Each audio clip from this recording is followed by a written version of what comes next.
to get into some more questions about the future and what all that may hold and all that. But let's get to where I guess this technically started with Texas and Oklahoma, and if you really want to, you can go back even further than that. But what really has ramped this back up was USC and UCLA, and I don't think we've talked to you since all of that occurred. What were your thoughts when that story broke? Very similar to what you guys in the Big 12 had happen last year with OU and UT, but what were your thoughts on those LA schools making the move to the Big 10, and how much did that change maybe what everybody thought the present was at that time? Yeah, I mean, obviously those are, similar similar to what happened with us. And so, obviously, I've got friends and colleagues in the Pac-12 that I have great respect for and positive relationships with. And I think first and foremost, I certainly thought of them and felt for them. Because I'm in the position that I'm in, and we went through this last year, and it's if not daily conversation, it's frequent conversation. I wasn't necessarily surprised. There were rumblings about revenue share, and the Pac-12 used to have unequal revenue share, and I think those were certainly two programs that received maybe greater revenue than the others, and then they went to equal revenue share, and again just some I'm not going to say animosity, but there was some discomfort, and probably just like within the Big 12, but so it didn't surprise me, and then I think, Craig, you go right into the mode that okay, here we go again, right? How much disruption will this lead to? And you think about the domino effect with Oklahoma and Texas leaving. Well, then we added 4, and that created dominoes in other conferences. And so, I think this remains to be seen what type of dominoes happen from here. And I think it's really hard to predict if any of those dominoes fall here within a short time, or is it 6 to 12 months for it all to play out. And I think that's really, really hard to predict.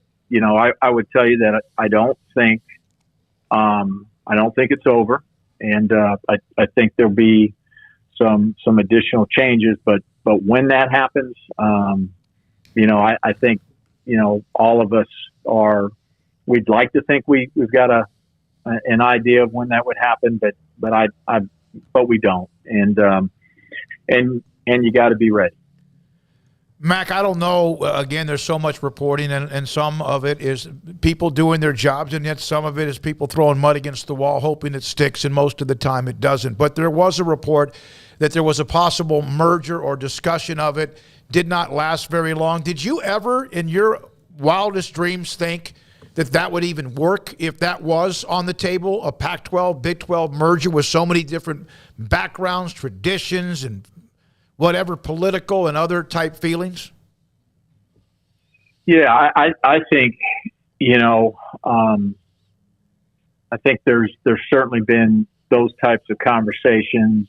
There's even been conversations about, hey, take the best of the ACC and take the best of the SEC or the Pac-12 and the Big 12, and create your own conference, or not a true merger between Big 12 and Pac-12. Take the best of the Pac-12 and the best of the Big 12, and same thing, take the best of the ACC and the best of the Pac-12. All of those different conversations, and I do think they make for fascinating dialogue. But when reality sets in, and some of the legal barriers and parameters and different TV deals and timing of TV deals and grant of rights, all of those things, it becomes really complicated really, really quick. And look, I think, in a day and time where we're all, trying to add value and protect ourselves for the future, or, maybe just make sure that we are absolutely viable, for the future. You've got to run out all of those ground balls. And I think, that's what everybody is doing. And, some of those ground balls have been run out and some are still in the process of being run out. And I think that's where we're at. And, but those things, mergers of leagues and media mergers and scheduling alliances, and not saying that they can't happen and they won't happen, but those are things that are complicated to figure out for a lot of different reasons. Mack, you were once at Arizona. That's kind of close to your heart.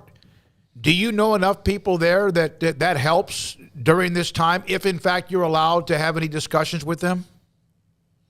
Arizona is my alma mater, and I certainly have great affinity for that institution, and I know people are there, but these are business decisions and not necessarily relational decisions.